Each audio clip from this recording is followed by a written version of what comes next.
TV, and I'm back with another video. It's Sunday night, so y'all already know what we about to get into tonight. Real Housewives of Atlanta. As usual, I got some things I want to say about this episode. Stop what you're doing right now. Go down, hit that subscribe button. Also, make sure you hit that bell so whenever I do post a new video, you are immediately notified. And to all of my new subscribers, if you're here, you just subscribed to my channel for some reason or another, you saw a video and you like, thank you for subscribing. It is definitely appreciated. So we know what happened last week. It was Eva's wedding, which was turned into the Nene show as usual. But tonight they seem to find a way to make it about Eva.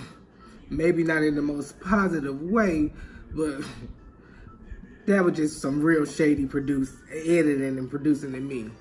But anyway, this episode, I'm kind of, at this point, I'm kind of ready for the finale. Like, can we just get to the reunion so we can get to the reunion?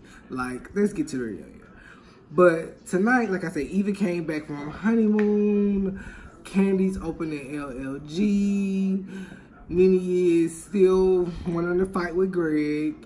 That was about it. That was the highlight of this episode. The highlight was them pretty much dragging all of Eva's business out in the streets.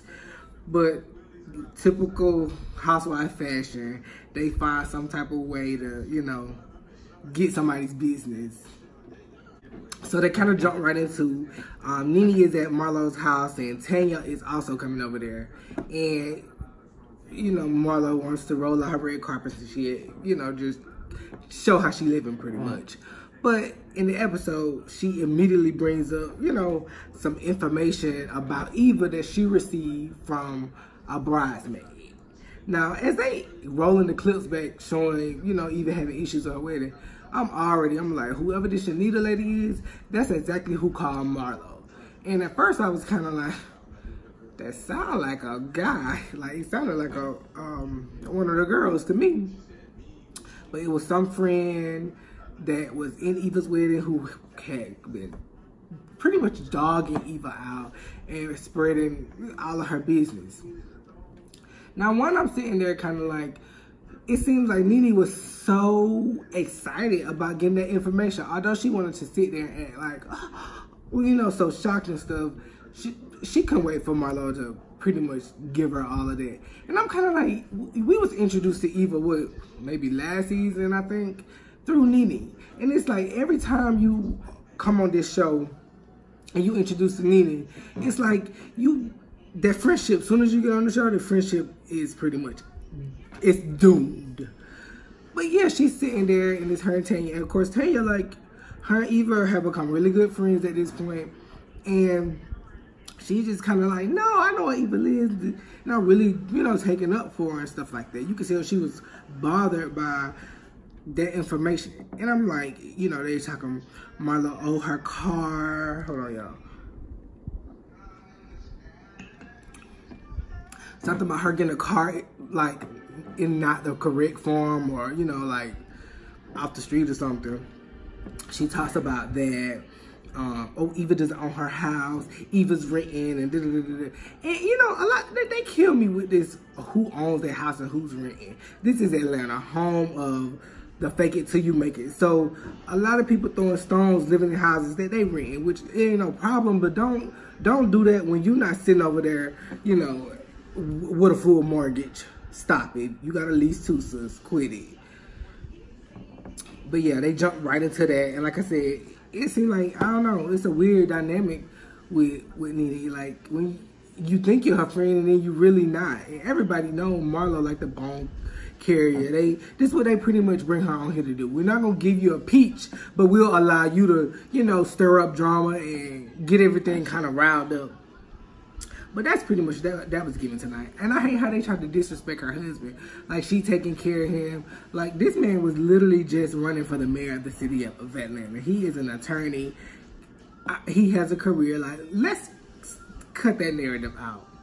I don't know, it just kind of feel like the last, like, they just been, like, at Eva. And I'm kind of like, why? But she probably a threat, because I'm sure she'll be back next season. That's, you know, neither here nor there, But But yeah, they go right into that. And then they was talking about her car being repossessed. Nah, Nene acting like, oh, so shocked. Oh, car repossessed.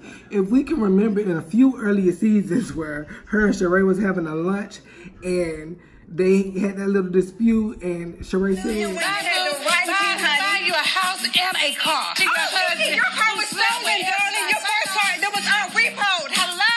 Your first car was repoed. Did your car get repossessed? Call her out about, you know, something being repossessed. So stop trying to act like, you know, we're the grand on and oh, we don't hear about this type of stuff because we're so rich. We have so much money. Ugh, that really annoys me. But yeah, that was that situation right there. That's pretty much how everything exposed based off that conversation right there. So Kandi is, what was she doing now? I think it was really all about her opening the OLG and then, you know, talking to the family about her and Todd having a surrogate, which Riley is not here for it. Riley is like, who's taking care of Ace as he's jumping off the couch head first with all the energy and everybody just kind of ignore him. But Riley like, no, like, why y'all trying to have another baby? Like, sis, you're not taking care of this one that you got. Like, if it were for me and these nannies, who would be here with him? Which, of course, she's just a child, so she can't really say if they want to have another baby, they can have another baby. And now, surprisingly, Mama Joyce is kind of on board. But I can't see how that dynamic has changed with, you know, her accepting Todd and things like that. But she seemed to be on board with it. So I'm guessing they're moving forward with having a surrogate. And from what it sounds like they have, it's going to be 2 girls. So pretty sure it'll be twins. Because I think that's, you know, the 2 eggs that she had left or something like that. But yeah, that was Kandi for the night.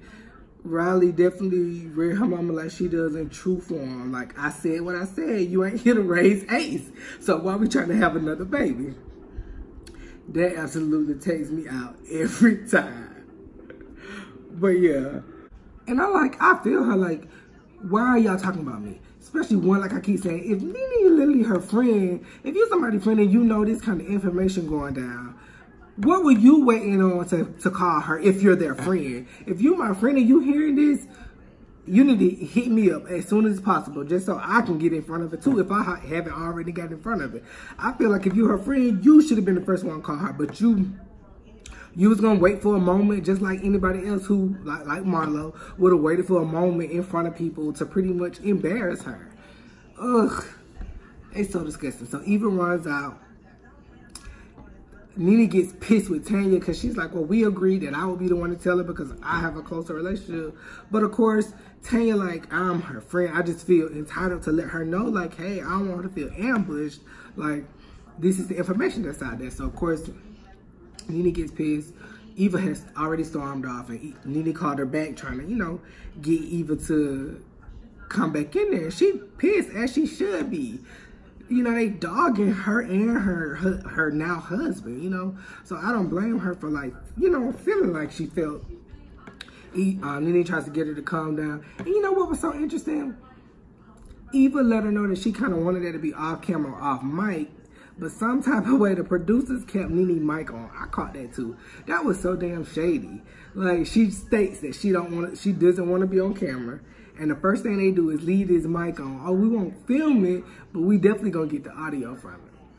Because I guess Mike pulled up to pick her back up. But anyway, Nene gets her calm. She goes back in, talks to the girls. And she kind of explains it, which to me, why am I explaining anything to you? Nobody pays my bills. You're not paying no mortgage, no rent. Like, taking care of me, my man, and my 2 kids. Why am I explaining anything to you girls? Like, I don't think she owed nobody on that cast an explanation of why they do what they do. You know, she talks about her domestic issues with Kevin McCall, which, if you've been following their story, like she has definitely had a past with him. So I can definitely see her not want her address, like him to be able to find it. Like she says, it's been times where she's come out her house and this man standing in the dark.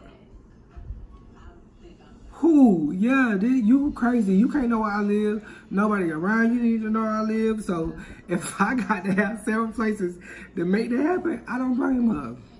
You got to do what you got to do to keep your family and your kids safe, sis. So if that's having multiple homes, then by all means, you do that. But yeah, she gets calm. She explains to everybody. Marlo still, oh, I think she lying. She lying. She really is wearing me out. Her Nene coming in there looking like the Boxy twins with them dirty blonde wigs.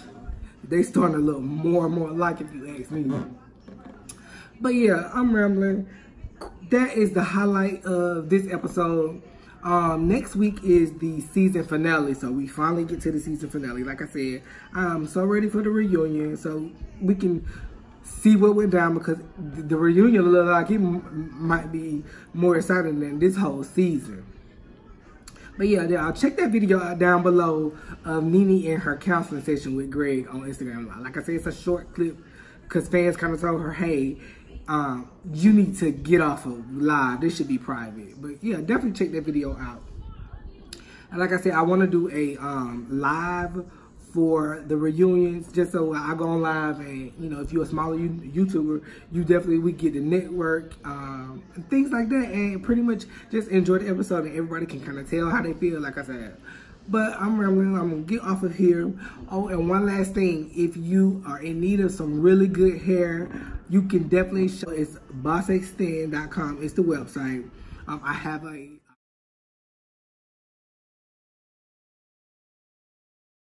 code that I'll link below. It's MJTV10, and you get $10 off your order, whether it's a sale item or a regular price item. You get $10 off that order if you use my discount code.